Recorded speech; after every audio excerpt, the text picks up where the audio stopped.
और अब बात कर लेते हैं मंगलमय नवरात्रि की, क्योंकि शारदीय नवरात्रि का आज 5वां दिन है और नवरात्रि के 5वें दिन मां स्कंद माता की पूजा अर्चना की जाती है। जयपुर के अगर आमेर शीला माता मंदिर की हम बात करें तो वहां पर नवरात्रि के 9 के 9 दिन 9 दुर्गा के अलग अलग स्वरूपों की पूजा अर्चना हो रही है। माता रानी का विशेष श्रृंगार हो रहा है, झांकी सजाई गई है और दर्शनार्थियों के लिए दर्शन की एक विशेष व्यवस्था भी यहाँ पर की गई है, ताकि चाहे जितनी ज़्यादा भीड़ हो, चाहे जितने भी ज़्यादा दर्शनार्थी हों, किसी को भी दिक्कत ना आए। 20 अक्टूबर को आमेर शीला माता मंदिर में छठ का मेला लग रहा है और इसी के साथ गरबा महोत्सव की शहर भर में धूम रहने वाली है।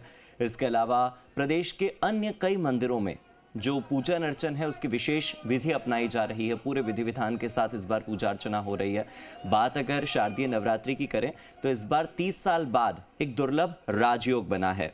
हम बात कर रहे हैं भद्र योग, बुधादित्य योग और शश राजयोग के अद्भुत मिलन की, क्योंकि ये जो संयोग है ऐसा माना जा रहा है कि ऐसा 30 साल बाद जाकर के संयोग बना है और ऐसी मान्यता है, ऐसा कहा जाता है कि माँ दुर्गा हाथी पर सवार होकर पृथ्वी पर आ रही हैं और ये शुभ का प्रतीक है, यानी कि अब जो भी होगा वो शुभ होगा, अच्छा होगा। तो जो 30 साल बाद दुर्लभ राजयोग बन रहा है, शश राजयोग, इसी के साथ भद्र योग और ऐसे 3 योगों का जो मिलन है, जो संयोग है, वो 30 सालों के बाद बनने जा रहा है।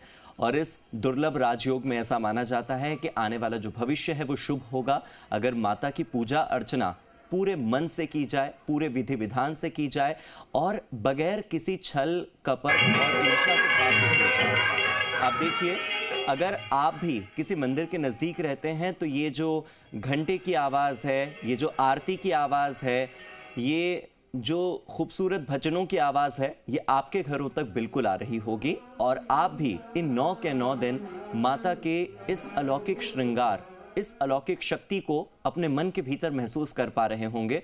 बस ज़रूरत है तो भक्ति भाव की, और माँ दुर्गा के प्रति आपका यही भक्ति भाव आपको आने वाले भविष्य में ऊंचाइयों तक ले जाएगा, सफलता देगा। और जी राजस्थान लगातार ये खास कवरेज आपके लिए कर रहा है, ताकि सुबह सुबह अगर आप उठे हैं और अभी आप किसी मंदिर नहीं पहुंच पाए हैं तो जी राजस्थान की टीवी स्क्रीन के माध्यम से आपको सीधे आमेर शीला माता मंदिर के साथ ही अन्य कई शहरों के उन तमाम बड़े मंदिरों की तस्वीरें हम दिखाने जा रहे हैं। उन मंदिरों के दर्शन आपको करवाने जा रहे हैं जहां पर जाना आपके लिए इस वक्त दुर्लभ है।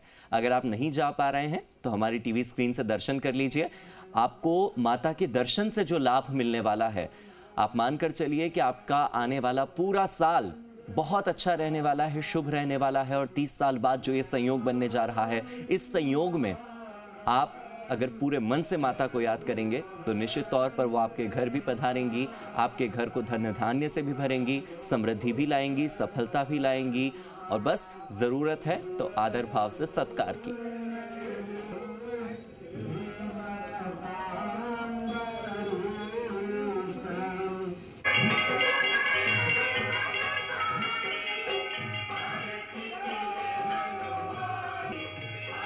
तो जैसा कि हमने वादा किया था कि आपको अलग अलग जगहों की तस्वीरें दिखाएंगे, मेरे सहयोगी जुड़ गए हैं। जयपुर से अनूप शर्मा जुड़े हैं, कोटपुतली से अमित यादव जुड़े हैं और बीकानेर से त्रिभुवन रंगा जुड़े हैं। त्रिभुवन, सबसे पहले आपके पास आना चाहूंगा। बीकानेर, आप बताइए आज स्कंद माता की पूजा अर्चना कैसी हो रही है? ऐसा कहते हैं कि आज के दिन अगर पूजा अर्चना की जाए और माता स्कंद माता को अगर हम लुभाएं, मन से उन्हें याद करें, तो घर में सब कुछ अच्छा होता है, समृद्धि आती है, सुख आता है, धन धान्य से, वैभव से घर भर जाता है। जी बिल्कुल, आज नवरात्र का 5वां दिन है। स्कंद माता का विशेष आज पूजा पाठ किया जाएगा और हम आज खड़े हैं बीकानेर के सबसे प्रसिद्ध मंदिर नागेश्वरी मंदिर में। आप पीछे देख सकते हैं कि जो मातेश्वरी की जो मूर्ति है ये करीब 50 किलो रजत की बनी हुई है और राठौड़ राजवंश है, उनकी एक कुलदेवी है और बीकानेर के लिए प्रमुख मंदिरों में आता है। माँ करणी के बाद नागेश्वरी जी का उतना ही महत्व है। यहाँ के लोगों के लिए काफ़ी सुबह से भीड़ है, महिला हो पुरुष हो, हर आयु वर्ग के लोग हैं जो माता के दर्शन कर रहे हैं और उनसे आशीर्वाद भी प्राप्त करें। पूजा अर्चना का दौर है जो सुबह से शुरू है। हमारे साथ कुछ भक्त हैं, उनसे भी हम बात करेंगे। सर, स्कंद माता का आज 6वां दिन है, 5वां दिन है और किस तरह की यहाँ की महत्ता है नागेश्वरी मंदिर की और क्या विशेषता है? मैं सबसे पहले तो आपका जी टीवी का यहाँ हमारी समिति की तरफ से आपका हार्दिक स्वागत और अभिनंदन करता हूं। ये माता नागनी जी की जो मूर्ति जिस वर्तमान मंदिर में आप देख रहे हो, ये राजस्थान की सबसे अति प्राचीन मूर्ति है। 1600 साल पुरानी मूर्ति है। स्वर्ण चांदी की मूर्ति बनी हुई है। ये दक्षिण भारत में बनी थी ये, और कालांतर में ये कन्नौज होती हुई नागाना गांव में होने के कारण इसका नाम नागनीचा रहा। उसके बाद जोधपुर होती हुई बीकानेर आई। बीकानेर में लगभग 534 साल हो गए इस वर्तमान मंदिर में इसको पूजा अर्चना करते हुए। इस मूर्ति का बड़ा ही विशेष महत्व है। आज पंचम नवरात्र है, कात्यायनी माता की पूजा की गई। सुबह से लेकर शाम तक भक्तों का यहाँ तांता लगा रहेगा। और इस मंदिर में जो भी सच्चे मन से आता है उनकी सारी मनोकामना पूर्ण होती है। और राजस्थान यानी उत्तरी भारत का ये पहला मंदिर है जिसके एक मंदिर के प्रांगण के अंदर 108 पीपल और 1100 पेड़ लगे हुए हैं। ऐसा विहंगम दृश्य जिसमें कदम, रुद्राक्ष, लाल चंदन सभी तरह के पेड़ हैं। ये सब ये माँ के चमत्कार के कारण ही इस बंजर भूमि में रेगिस्तान के अंदर इतनी हरियाली है। इसके चारों तरफ हरियाली आप देख लीजिए। ये इतना सुंदर मंदिर है। और माँ नागनीचा की कृपा से कभी भी पाकिस्तान भारत का युद्ध हुआ तो हमारे बीकानेर का और राजस्थान का कोई नुकसान नहीं हुआ। और कोरोना काल में भी माता नागनीचा की कृपा रही, या हमारा या कोई प्लेग की बीमारी महामारी आई तो भी नागनीचा माता रक्षा की। महामारी ही हो, चाहे प्लेग की बीमारी हो, चाहे युद्ध हो, माता हमेशा यहाँ के लोगों को रक्षा करती है। यहाँ के जो महंत है, पुजारी जी है, उनसे भी बात करते हैं किस तरह की महिमा है इस मंदिर की, क्या विशेषता है। ये मंदिर 550 साल पुराना है। हमारे समाज पुजारी गण हमारी सेवा करते हैं नागनी जी माता का। ये बहुत प्राचीन मंदिर है। ये नागनी जी माता की मूर्ति चांदी की है। कह सकते हैं कि त्रिभुवन मैं चाहूंगा कि हमारे जो दर्शक इस वक्त हमें देख रहे हैं वो माता के इस मंदिर में दर्शन भी कर सकें, माता के दर्शन का लाभ उठा सकें। आप एक माध्यम बन रहे हैं हमारे तमाम दर्शकों के लिए इस दर्शन का। प्लीज एक बार दर्शन करवा दीजिए ताकि हमारे जो दर्शक हैं वो घर बैठे हाथ जोड़ सकें और अपनी मनोकामनाएं घर बैठे मांग सकें। फिर उसके बाद मैं रुक करूंगा जयपुर का। तो ये देखिए तस्वीरें सीधी दिखाई जा रही हैं। आप जो अभी टीवी स्क्रीन पर अपन देख रहे हैं, ये माता नागनी जी की वो प्राचीन प्रतिमा है जो कई सदियों पुरानी है। और यहाँ बीकानेर की जो राजघराना है, जो राठौड़ वंश है, उनके आराध्य है। और यहाँ के लोगों में विशेष इसकी महत्व है, आस्था है। लोग सुबह से आ रहे हैं और आस्था की जो है उसमें पूजा अर्चना, धोख और अपनी मन्नतें कर रहे हैं। बिल्कुल त्रिभुवन, बहुत बहुत शुक्रिया आपके। आपने कम से कम तस्वीरें तो दिखाई, क्योंकि अब हमारे जो घर बैठे दर्शक हैं वो स्कंद माता को कैसे प्रसन्न करें यही सोचकर बैठे हैं। तो ऐसा कहा जाता है कि स्कंद माता को केले का जो भोग होता है वो बड़ा पसंद होता है, और अगर कमल का फूल चढ़ा जाए तब तो वारे न्यारे हो जाते हैं। जयपुर से मेरे सहयोगी अनूप शर्मा जुड़े हुए हैं। अनूप, आप इस वक्त कहां पर मौजूद हैं? सबसे पहले हमारे दर्शकों को दर्शन करवा दीजिए, दर्शनों का लाभ मिल जाए। उसके बाद बताइए कि आज का दिन कैसे हम खास पूजा अर्चना करें, आज स्कंद माता को प्रसन्न करने के लिए क्या क्या करें। जी हाँ, देखिए आज नवरात्रि का 5वां दिन है और इस समय हम वैष्णो देवी माता मंदिर के अंदर उपस्थित है। यहाँ पर वैष्णो देवी माता की जो मूर्ति है उसका यहाँ पर विशेष श्रृंगार किया गया है। सुबह से ही भक्तों के आने का जो सिलसिला है वो लगातार जारी है। मंगला आरती से यहाँ पर बड़ी संख्या के अंदर भक्त हैं, उनका पहुँचना यहाँ पर शुरू हो गया था और जो पूजा अर्चना है वो यहाँ पर लगातार की जा रही है। आज स्कंद माता का दिन है, 5वां नवरात्रा है। इसको लेकर के भक्तों के अंदर काफ़ी उत्साह यहाँ पर देखने को मिल रहा है। हमारे साथ में मंदिर के महंत हैं, उन्हीं से जानते हैं कि आज के दिन की किस तरीके की क्या विशेष पूजा की जाती है। शारदीय नवरात्रों का ये 5वां दिन है। 5वां दिन माँ स्कंद माता का कहलाता है। स्कंद माता भगवान शिव के ज्येष्ठ पुत्र कार्तिक जी की माँ होने की वजह से, स्कंद जी की माता होने की वजह से इनका नाम स्कंद माता है। ब्रह्म मुहूर्त में उठकर स्नान से निवृत्त होकर जो मातेश्वरी की तनमन से जो आराधना करता है उसको मातेश्वरी पूर्ण रूप से फल प्रदान करती है। घर में सुख शांति रहती है, समृद्धि होती है, यशवृद्धि होती है, गुणवृद्धि होती है, रोग दोष कष्ट पीड़ा का निवारण होता है। माँ और बेटों का प्रकांड प्रेम रखने वाली श्री मातेश्वरी का स्कंद माता का दिन है। कार्तिक जी देवासुर संग्राम के सेनापति रहे थे, इसलिए ये पूर्ण रूप से भगवान शिव के ज्येष्ठ पुत्र है। देवासुर संग्राम में स्कंद माता का प्रादुर्भाव इसलिए हुआ कि देवासुर संग्राम में जालंधर नाम का एक राक्षस हुआ था। वो राक्षस किसी से भी नहीं मर रहा था। संसार में बहुत कुछ उत्पात उसने मचाया, इसलिए देवताओं की मीटिंग हुई। देवताओं की मीटिंग होने से सभी लोग देवता और माँ धरती गाय का रूप बनाकर भगवान विष्णु के पास पहुँचे। भगवान ब्रह्मा जी और विष्णु जी ने भगवान शिव को बुलाकर पूर्ण रूप से भगवान से प्रार्थना करी कि ये जो जालंधर है ये बहुत उत्पात मचा रहा है, संसार में पूर्ण रूप से मारकाट मचा रहा है, इसलिए भगवान शिव से प्रार्थना करी। भगवान शिव वहाँ से आए तो उस टाइम पर भगवान शिव को बड़ा गुस्सा आ गया। गुस्सा आया तो उसमें पूर्ण रूप से भगवान शिव वहाँ पर आके प्रकट हुए। यक्षस्वरूपाय जटाधराय पिनाकस्ताय सनातनाय दिव्याय देवाय दिगंबराय तस्मै मकाराय नमः शिवाय। यक्ष का स्वरूप बढ़ाकर भगवान शिव ने पृथ्वी के पाताल लोक में तो पैर थे और आकाश से ऊपर उनके सिर था, बड़ा विशाल शरीर था। भगवान ने पिनाक नाम का दर्शन धनुष हाथ में लेकर वहाँ पर आके देवताओं की सभा में उपस्थित हो गए। भगवान ने कहा कहाँ है वो राक्षस, मैं उसको मारना चाहता हूँ। फिर भगवान ने कहा प्रभु आपसे वो नहीं मरेगा, इसका अलग हिसाब है। तो ब्रह्मा जी से पूछा कि ब्रह्मा जी कैसे मरेगा। फिर दोबारा भगवान शिव को प्रार्थना करेगा आप विवाह कीजिए, और विवाह करने से अपना अगर कोई अवगुण करेगा तब वो उसको मारा जाएगा। ये स्कंद की माता इसलिए कहलाती है। आज 5वां दिन है। स्कंद माता पूर्ण रूप सभी को आशीर्वाद प्रदान करे और नवरात्रि सभी के लिए मंगलमय। तो बहुत अनूप, आपने जो ये कथा हमें सुनवाई है, हमारे दर्शकों को सुनवाई है, निश्चित तौर पर ये बताती है कि देव और असुर के संग्राम के बीच में एक सेनापति का होना बहुत जरूरी है, और सेनापति की भूमिका स्कंद माता ने निभाई थी। स्कंद माता ने हमें सिखाया है कि कैसे हम ध्यान लगा सकते हैं। खास तौर पर छोटे छोटे बच्चे पढ़ाई में ध्यान नहीं लगाते हैं तो माता पिता परेशान होते हैं। आज का दिन है, अपने बच्चों को लेकर मंदिर जरूर जाइए, स्कंद माता के दर्शन जरूर करवाइए। एकाग्रचित्त मन के लिए स्कंद माता के दर्शन बहुत जरूरी हैं। मेरे साथ कोटपुतली से अमित यादव जुड़े हैं। अमित, स्कंद माता के लिए कहा जाता है कि ज्योतिष की मान्यता है कि वो बुध ग्रह को नियंत्रित करती हैं, कंट्रोल करती हैं, और बुधादित्य योग इस बार बन रहा है, साथ में भद्र योग भी बन रहा है। बड़ा ही दुर्लभ संयोग इस बार बना है, शश राज योग भी है। तो ये जो संयोग 30 साल बाद बना है, इस संयोग में क्या अलग से विधि विधान से पूजा अर्चना की जाए, क्या ऐसा किया जाए कि स्कंद माता जो हमें सिखाती हैं वो सीख हम ले सकें, स्कंद माता के दर्शनों के लाभ हम ले सकें, या जो जो हमारी मन्नतें हैं, जो जो हमारी कामनाएं वो सब पूरी हो जाए? जी बिल्कुल, आपने बिल्कुल सही बताया। मैं पहले तो ये बताना चाहूंगा कि हम कोटपुतली के जो तालाब वाली दुर्गा माता है, काफी फेमस बड़ा मंदिर है ये। यहाँ पे सुबह से करीब 5 बजे से ही भक्तों का तांता लगा रहता है, और अभी तक आप देख सकते हो कि जो भक्त है बिल्कुल दर्शन करने को उतारू हैं, और अभी पूजा अर्चना की गई है लगातार। यहाँ पे जो श्रद्धालु है बिल्कुल लगातार आ रहे हैं, और आज के दिन माना जाता है कि जो माता को सफेद रंग है बहुत ही पसंद है। उसको देखते हुए ये माना जाता है कि जो सफेद रंग है ऊर्जा और सकारात्मकता को पैदा करता है। उसी को लेकर यहाँ पे जो भक्त है अपनी पूजा पाठ करते हैं। हम जानना चाहेंगे जो मंदिर पुजारी है उनसे जानते हैं कि जो आज स्कंद माता का जो 5वां दिन है उसकी क्या महिमा है, वो क्या कहना चाहेंगे। पुजारी जी, आज 5वां दिन है, स्कंद माता का दिन है, तो जो श्रद्धालु सुबह से आ रहे हैं, तो आज के दिन का क्या महत्व, क्या है?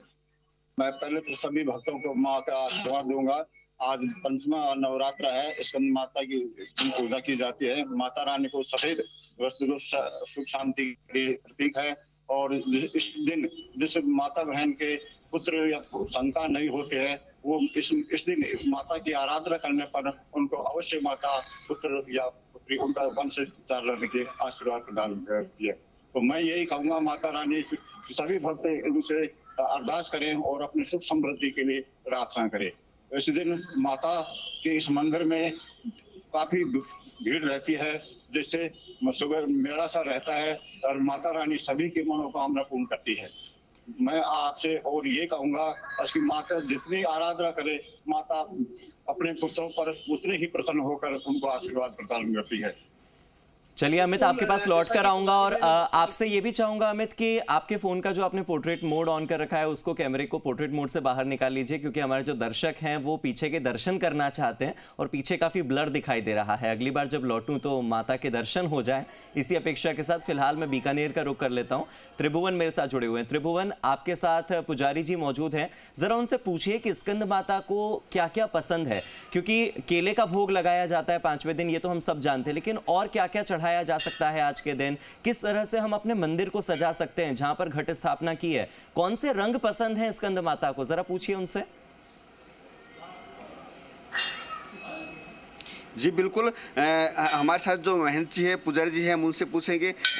महंत जी, जो स्कंद माता है उनको केले का भोग लगाया जाता है, इसके अलावा उनको क्या क्या चढ़ाया जाए, क्या क्या हमारे जो दर्शक है वो जानना चाहते हैं कि उनको भोग लगाया जाए, उनको क्या रंग पसंद है? उनको पीला रंग बहुत पसंद है। पीले पेड़े का प्रसाद माला चढ़ानी चाहिए स्कंद माता को। और कोई विशेष तरह से पूजा उनकी की जाए? 9 दिन माँ की विशेष श्रृंगार किया जा रहा है नवरात्रों में, और विशेष पूजा अर्चना की जा रही है। 9 दिन पाठ हो रहे हैं यहाँ पे माँ के, सरस्वती के। जिस तरह से हमने पुजारी जी से बात की, उन्होंने कहा जो पीले वस्त्र हैं, पीले पेड़ हैं, जिस तरह केला भी एक तरह से पीला ही होता है, तो उनका कहने का मतलब जो पीले वस्त्र हैं या पीले जो फलाहार हैं वो माता को चढ़ाए जाए, जिससे माता प्रसन्न होती है और उसके साथ ही भक्तों को आशीर्वाद देती है। और आप हमारे साथ कुछ और भी जो भक्तगण हैं उनसे बात करेंगे। मंदिर आए हैं, किस तरह की पूजा अर्चना, क्या मान्यता मान रहे हैं? दर्शन करने के लिए आते हैं माता का। और भी ठीक है, त्रिभुवन आपके पास लौट कर आऊंगा। मेरे साथ अनूप भी जुड़े हुए हैं जयपुर से। बहुत सारे जयपुर के हमारे दर्शक हैं जो इस वक्त हमें देख रहे होंगे और माता के दर्शन भी करना चाहेंगे, साथ ही जो पूजन का विधि विधान है वो भी जानना चाहेंगे। अनूप, आपसे समझना चाहूंगा आज कैसे पूजन अर्चन करें, स्कंद माता को खुश करने के लिए आज क्या खास किया जा सकता है, भोग में क्या चढ़ाएं, किस रंग के कपड़े हम खुद पहने ताकि माता को अच्छे लगे, क्योंकि हर दिन का एक अपना रंग होता है। आज कौन सा रंग पहनना शुभ होगा, माता को कौन सा रंग पसंद है, और सजावट कैसे करें, अगर घर में मंदिर है तो उसकी सजावट कैसे करें, पूछिए अगर आप पुजारी जी से पूछ सकें। जी हाँ, देखिए बिल्कुल इस वक्त हम वैष्णो देवी माता मंदिर के अंदर यहाँ पर मौजूद हैं और हमारे साथ जो पुजारी हैं उन्हीं से जानते हैं कि जो किस तरीके का जो आज यहाँ पर जो पूजा पाठ है वो यहाँ पर की जाती है, और जो स्कंद माता है उनको प्रसन्न करने के लिए किस तरीके का जो यहाँ पर भोग लगाया जाता है, और वस्त्र किस तरीके के पहने, प्रसाद किस तरीके का हो, वो सब यहाँ पर जो हमारे महाराज हैं उन्हीं से जानते हैं। स्कंद माता को किस तरीके का भोग लगाना चाहिए, स्कंद माता को किस तरीके का रंग पसंद है? स्कंद माता दूध का भोग लगाया जाता है, माँ और बेटे के लिए दूध का भोग लगता है। स्कंद माता पीली ड्रेस पहनती है, शेर पर सवार होती है। स्कंद माता सदा ही मंद मंद मुस्कान से माँ और बेटा का प्यार प्रदान करती है, घर में सुख शांति प्रदान करती है, घर में हर प्रकार का आनंद प्रदान करती है। ये 5वां दिन माँ स्कंद माता का है। स्कंद माता सदा ही अपने भक्तों पे प्यार बरसाती है, ये प्यार का दिन है। माँ सदा ही घर को सुख शांति प्रदान करती है, घर को स्वर्ग बनाती है। स्कंद माता का आज ये 5वां दिन है। भक्तों का तांता लगा हुआ है सुबह से, और हमारे यहाँ पर पूर्ण रूप से माता श्री के 9 स्वरूपों का दर्शन, 9 प्रकार की ड्रेस रोज़ नित्य प्रति कराई जाती है। और प्रातःकाल सुबह 6:30 बजे आरती होती है, 12 बजे तक मंदिर रहता है। सायंकाल 5:30 बजे मंदिर खुलता है, उसके बाद में 10 बजे तक रहता है।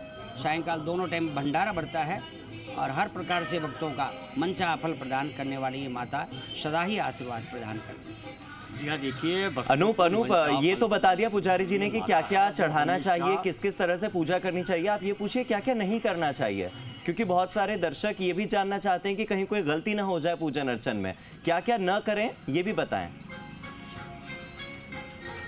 या किन किन बातों का आज के दिन ध्यान रखना चाहिए, सावधानियां क्या बरतनी चाहिए? सावधानी, ब्रह्मचर्य आश्रम में रहना चाहिए, एक टाइम फलाहार या भोजन करना चाहिए, और मन क्रम वचन से शुद्ध रहना चाहिए, वाणी शुद्ध रखनी चाहिए, धर्म पे चलना चाहिए। जो मनुष्य धर्म पे चलता है उसका उत्थान होता है, जो मनुष्य अधर्म पे चलता है उसका पतन होता है। मातेश्वरी सदा ही, मातेश्वरी का प्रादुर्भाव देवताओं के द्वारा इसीलिए होता है कि दुष्टों का दमन करती है। जो अधर्म पे चलता है उसका पूर्ण रूप से मातेश्वरी पतन करती है। मातेश्वरी सदा ही धर्म पे चलने के लिए सिखाती है। मन क्रम वचन से शुद्ध रहकर जीवन व्यापन जो मनुष्य करता है उसको मातेश्वरी का आशीर्वाद प्रदान प्राप्त होता है। नवरात्रि बहुत ही महत्व रखते हैं। ये 40 जो रात्रियां हैं ये मनुष्य का जीवन सफल करने के लिए देवताओं के द्वारा, ऋषि मुनियों के द्वारा बनाई गई है। इनमें नवरात्रों में जो मनुष्य पूर्ण रूप से मातेश्वरी की आराधना करता है उसका घर और परिवार भी पूर्ण रूप से स्वर्ग हो जाता है। संसार में हर प्रकार से शक्ति प्रदान होती है। नवरात्रि करने से देश में संपन्नता होती है, समृद्धि होती है, देश खुशहाल होता है, पैदावार अच्छी होती है, जीव जंतुओं का पालन होता है, मनुष्य के लिए जितने भी जीव जंतु बनाए हैं उनका पालन भी मनुष्यों को करना चाहिए। मनुष्य तो कहीं भी जाकर अपना पालन कर लेता है, लेकिन जीव जंतुओं को, मनुष्यों को जरूर उनका पालन करना चाहिए। बहुत ही खूबसूरत बात हमें जयपुर से सुनने को मिल रही है अनूप।